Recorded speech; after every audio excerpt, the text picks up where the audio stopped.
Agora no Repórter MT, você acompanha a entrevista com o delegado adjunto da especializada da violência contra a mulher, criança e idoso de Várzea Grande, Cláudio Álvares. Nosso assunto é violência contra a criança, uma violência que se mostra todos os dias nos sites de notícias, nos jornais e que vem assustando. Doutor Cláudio, essa violência tem aumentado contra a criança ou hoje as pessoas procuram mais os órgãos de proteção? Bom, se a gente analisar os números, né, de crimes contra criança e adolescente, de 3 anos para cá, os números aumentaram. A gente pode fazer duas análises, né? Uma análise fria, os números aumentaram, então o crime aumentou, né? A quantidade de crime contra criança e adolescente aumentou. Ou também a gente pode fazer uma análise lógica, né? Realmente o crime, o número de denúncias vem aumentado.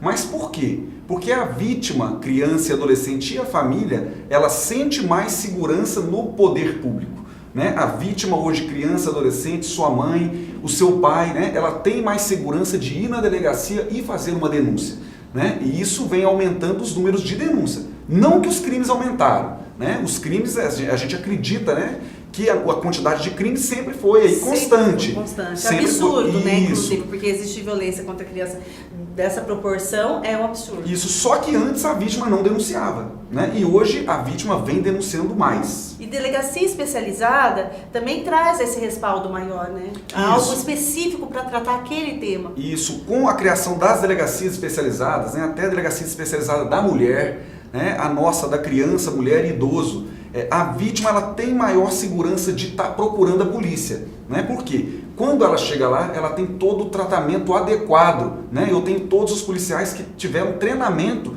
para atender aquele tipo de público, né? Então, público envolvendo criança, né? Vítima criança. Nós temos lá uma equipe voltada para o atendimento de criança. Então não é um atendimento geral, então, como uma delegacia.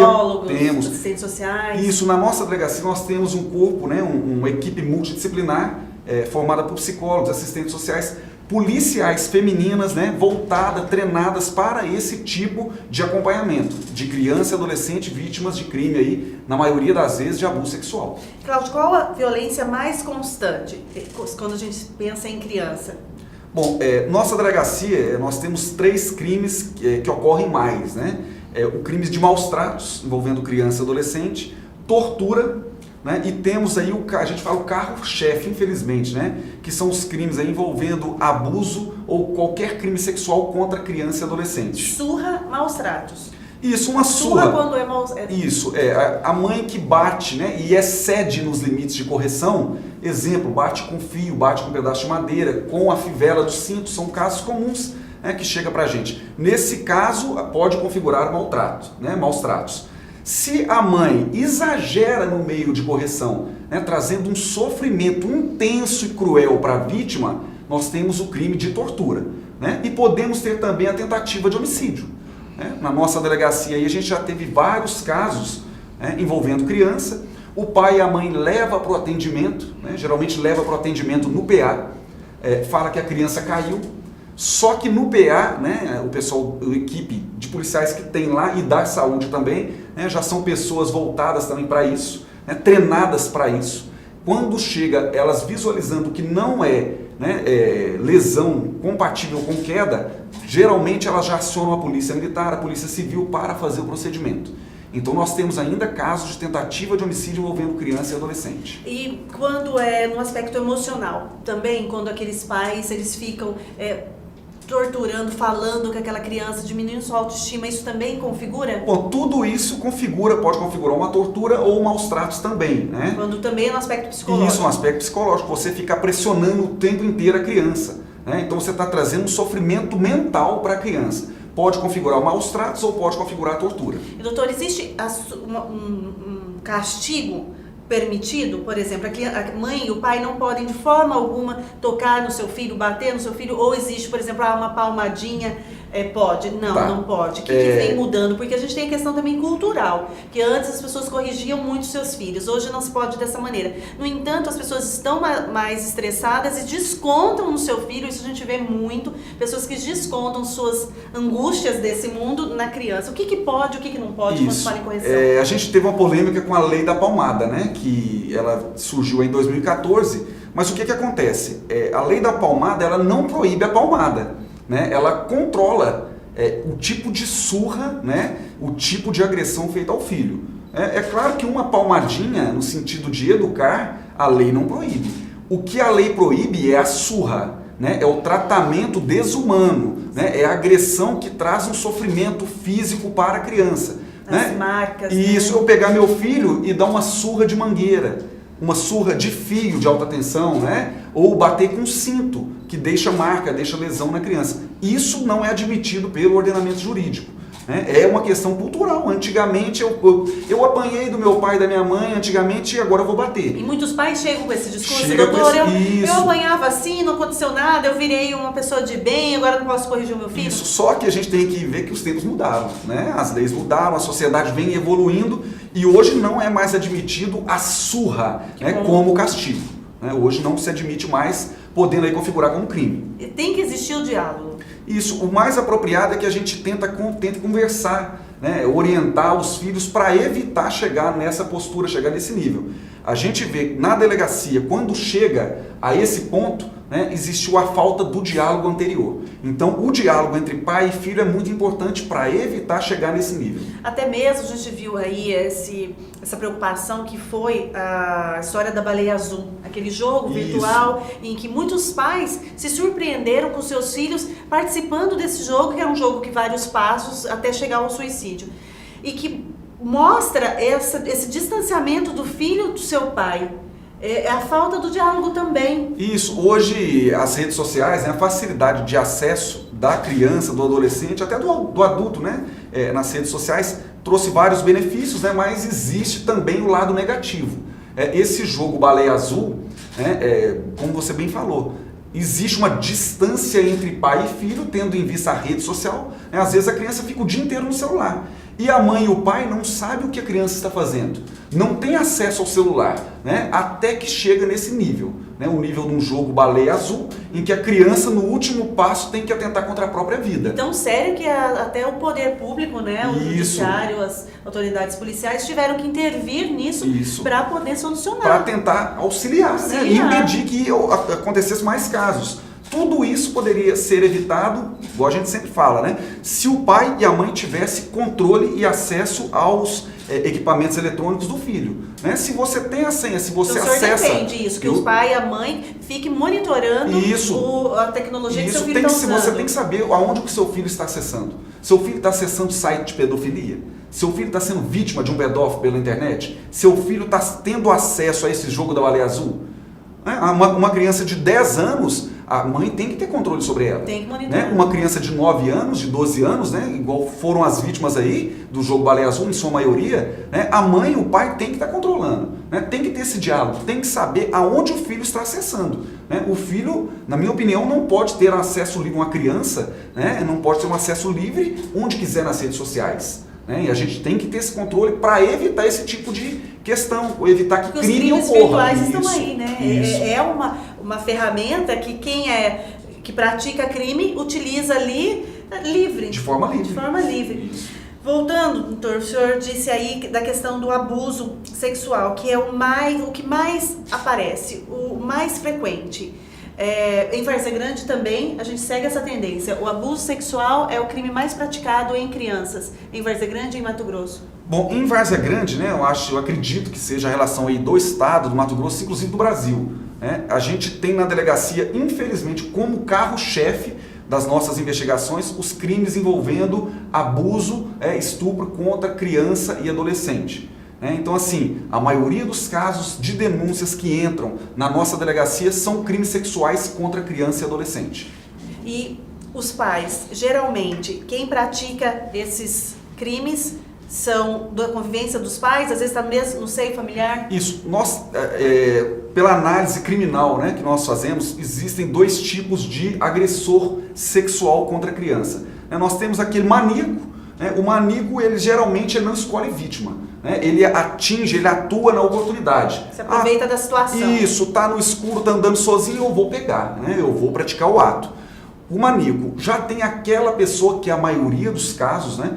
Que é a pessoa bem próximo à vítima, né? Geralmente é o pai, o padrasto, o irmão, o primo, o vizinho, o amigo da família. Isso a maioria é homem. Né? Maioria homem e que está bem próximo da família, né? Ele se vale dessa condição de confiança que a família e que a vítima tem com ele para praticar os abusos, né? A gente pode falar assim que mais de 90% dos casos de crimes sexuais contra a criança, o suspeito, o agressor é aquele que está bem perto, é aquele que está do lado da vítima. E quem denuncia? É a criança que conta para a professora? É o vizinho que percebe? É a mãe? Como passar essa questão da violência para a denúncia? Bom, a gente ainda tem essa dificuldade, né? Porque o crime de estupro, né, geralmente envolvendo criança e adolescente, os próprios estudiosos eles vêm falar, né, que é um crime praticado às escuras, é o crime praticado às escondidas, ele não tem testemunhas.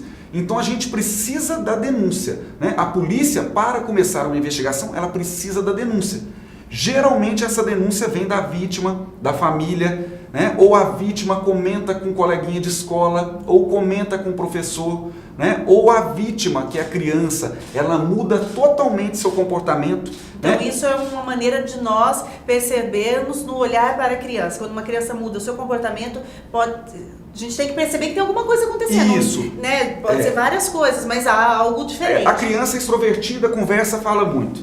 De uma hora para outra, né, repentinamente, ela ficou calada no canto, não conversa, não brinca. Né? A família tem que observar, algo está diferente. Pode ser uma suspeita, né? Pode ser um sintoma do abuso sexual. A criança é muito espontânea, né? Uma criança diante de algo que lhe dá medo, ela reage, né, pela expressão do olhar. Ela não consegue esconder. A criança não consegue esconder, não consegue mentir. Muitas das vezes a criança não denuncia. Por quê? A maioria das vezes ela é ameaçada, né? A pessoa que pratica o crime sexual pratica e ameaça. Se você contar, eu vou matar sua mamãe, eu vou te matar, vou matar seu papai. Então a criança fica coagida, fica ameaçada, com medo e não conta, né? E algumas vezes, como o suspeito está bem próximo, né, a criança não denuncia, não conta, porque na cabeça dela, né, o ato da denúncia ela vai destruir a família dela. Eu vou contar, é meu pai, é meu padrasto, eu vou acabar com a minha família. Eu vou envolver a polícia dentro da minha casa. Então a gente ainda tem esses níveis de dificuldade na denúncia dos crimes sexuais envolvendo criança. A gente vem quebrando esse paradigma. E é interessante que se quebre essa inteligência, essa cultura de não denunciar os crimes sexuais praticados dentro da casa. Infelizmente, nós temos aquela ideia. Crime dentro de casa é problema da família. Se meu marido, se meu filho estuprou, dentro da minha casa, o problema é meu. Eu que vou resolver aqui dentro de casa. Nós temos que quebrar esse paradigma, quebrar essa ideia. Se ocorrer um crime dentro da sua casa, o problema já não é mais seu. O problema é do Estado. Inclusive um crime gravíssimo de abuso de relação sexual com uma criança.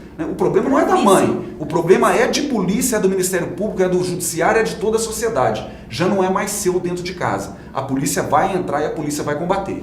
E muitas vezes, eu lembro de um caso assim, absurdo, cruel, em Várzea Grande, de uma criança que até ali do bairro Souza Lima, hoje a criança morreu, mas na ocasião o padrasto abusou daquela criança, era um bebê, e a mãe, para esconder, pegou uma chaleira quente, queimou a parte íntima da criança, e o avô que percebeu por causa do mau cheiro, eles estão presos ainda, mas aquela criança teve tanto problema físico que na sequência ela veio a morrer, porque acabou a vida daquela criança. Então, e toda uma comunidade se comoveu por isso.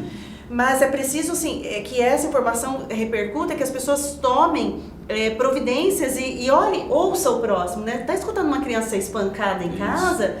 Ligue, mas ligue para quem? Para a delegacia, para o conselho tutelar, disque denúncia? Qual é a maneira que qualquer cidadão pode auxiliar no combate ao crime contra uma criança? Bom, a gente até, você falou dos vizinhos, né? A importância do vizinho estar denunciando. né? A gente tirar essa ideia que é problema daquela família, e se o vizinho, né, tiver ciência de alguma coisa, ele tem que estar denunciando. Esses dias eu gritei no muro de casa, tinha uma criança apanhando, falei, quem que tá apanhando? Eu tô ligando agora pro conselho tutelar, pra polícia, aí silenciou, eu coloquei uma pessoa para ficar observando. Então a criança tá bem, não teve, porque levou um susto. Porque às vezes é um susto que precisa para acessar esse tipo de violência. E a gente tá quebrando essa ideia, né? Hoje a gente vê... tem que intrometer sim, tem que intrometer, porque é problema da sociedade. A criança o bem-estar de uma criança é um problema de todo mundo. Não é porque tá ocorrendo dentro daquela casa que o problema é deles. Né? Às vezes ali tá uma criança gritando por socorro, pedindo socorro, esperando ajuda, e é você, vizinho, denunciando que vai trazer esse socorro, né, a essa criança. A criança não tem como se defender de uma agressão de um adulto, né? Ela é muito fraca, é a parte fraca da relação. Então o vizinho, o parente denunciando vai trazer o apoio, o aval que essa criança precisa. Né? A gente faz hoje, como eu devo fazer a denúncia? Né? Eu posso comparecer a qualquer delegacia de polícia do estado, né, ou delegacias especializadas em Cuiabá, Dedica, em Várzea Grande, a delegacia da criança, idoso, né, e do adolescente e mulher, que é ali no Cristo Rei. Comparece, faz a denúncia. Se quiser fazer a denúncia anônima, é possível. Né? Nós temos aí a denúncia pelo telefone, né? Disque 100, Disque de Direitos Humanos, né? Posso fazer a denúncia. Tem o Disque 181, denúncia anônima também, eu faço a denúncia, minha identidade é preservada, é mantida. Muitas vezes o vizinho, o parente, ele quer denunciar, mas ele tem medo de se envolver. Né? Faz essa denúncia anônima. Né? Pode fazer, é possível a denúncia anônima e a polícia vai apurar. Né? Todas as denúncias que chegaram e chegam na delegacia de Várzea Grande são apuradas em loco. Né? Geralmente eu vou junto com a equipe para apurar, para verificar aquela veracidade. É verdade? Tem fundamento ou não? Então todas as denúncias que chegam na delegacia, a equipe de policiais acompanha uma por uma, né? No sentido de verificar a veracidade de cada uma delas. Uhum. E aí, por exemplo, aquele pai que bate no seu filho, ou uma agressão mais, né, lesiona aquela criança, ele passa todo o processo judicial, ele é preso. E a questão da pena? Porque logo ele está solto de novo, continua a perseguir aquela família. Então o sistema, ele é falho. Isso também traz essa sensação de medo para aquela mulher. Isso, hoje em dia, né, a gente vê que o problema não são as penas. Né? Se a gente pegar aí um crime de estupro, a pena é gravíssima. Né? É alta. É alta, pode chegar a 30 anos. Apesar que eu acho que tinha que ficar prisão perpétua. Minha Isso. opinião como jornalista é prisão perpétua. Quem abusa de criança é prisão perpétua. Então assim, a gente tem ali penas gravíssimas. Química. Só que o que acontece? O Código Penal, o Código de Processo Penal e a legislação de execução penal, né, os três, eles trazem muitos benefícios para o suspeito. Então o suspeito ele cumpre 2/5, 3/5, né, 1/3, 1/6 da pena, e ele já consegue progredir de regime, ele já consegue sair. Eu tenho as saídas temporárias. Então assim, as penas já são altas. Né? A gente tem que conseguir o meio de que aquele suspeito fique na cadeia, cumpre sua pena. Né? E o que não acontece hoje na maioria dos casos. Então assim, a gente tem o Código de Processo Penal que é de 1941. E de lá para cá mudou muito. Né? E o código não mudou. Faz 100 anos. Isso, o código não mudou. Então, assim, o código não consegue se adequar aos tempos de hoje. Então, é necessário uma reforma. Para quê? Para que o suspeito continue preso, ele fique preso. Né? E não fique 1 ano preso e saia. Sim. E a família que denunciou e a pessoa que denunciou tenha medo de denunciar porque amanhã ele vai sair. Então, assim, é essencial uma reforma, né? Uma reformulação do Código Penal, Código de Processo Penal e Lei de Execução Penal no sentido de acabar com esses benefícios, né? Ou pelo menos diminuir. A gente sabe que é importante a ressocialização do suspeito, ele tem que voltar, né? Ele tem que ter uma vida social, ele tem que voltar para a sociedade, mas não com tanta facilidade igual acontece hoje. E fazer parte de outros programas que trabalhem também essa questão da cultura, da mentalidade, do seu posicionamento, porque é muito grave. Isso. Né, doutor? A questão, né, da violência contra a criança. E uma criança, quando ela sofre abuso sexual, ela é maltratada, ela é torturada, ela... pelos estudos aí de psicólogos, pessoas que trabalham esse tema, elas demoram muito tempo tratando aquele trauma. É algo que cicatriza a alma daquela criança. As delegacias especializadas da criança e do adolescente, né, a gente trabalha com essa premissa. Não só combater o crime, a gente vai combater o crime, a gente vai prender o suspeito, ele vai ter sua punição, mas a gente tem que dar aquela mão amiga para a vítima. Né? A vítima tem que ter um amparo, e é isso que nós na delegacia tentamos fazer, né? Com a equipe de atendimento multidisciplinar, com atendimento posterior pelo CREAS, né? A gente faz esse acompanhamento, a vítima ter todo aquele aparato psicológico, né? A gente sabe disso, a criança e adolescente, quando é vítima, né, de abuso ou crime sexual, aquilo traz, como você disse, uma mancha na alma, né? É difícil recuperar sem um acompanhamento. Então a delegacia, ela se preocupa e tenta, né, minimizar esse sofrimento da vítima, né, acompanhando esse tratamento psicológico, para tentar diminuir essa questão pós-crime, pós-fato. E delegado, na sua trajetória, me conta uma história assim que muito te chocou, que mexeu com você. Porque a violência é cotidiana, Isso. diária, mas tem casos que são inesquecíveis. Bom, teve o caso daquele maníaco que atuou em Cuiabá, em Várzea Grande, né? A gente realizou a prisão dele no estado de Rondônia. Ele praticou mais de 100 estupros, né? E a gente foi lá em Rondônia fazer o interrogatório dele. Mulheres e crianças. Ele não fazia escolha, é um maníaco. Né? Ele não é quem está perto, ele escolhe, a escolha dele é quem está vulnerável naquela situação.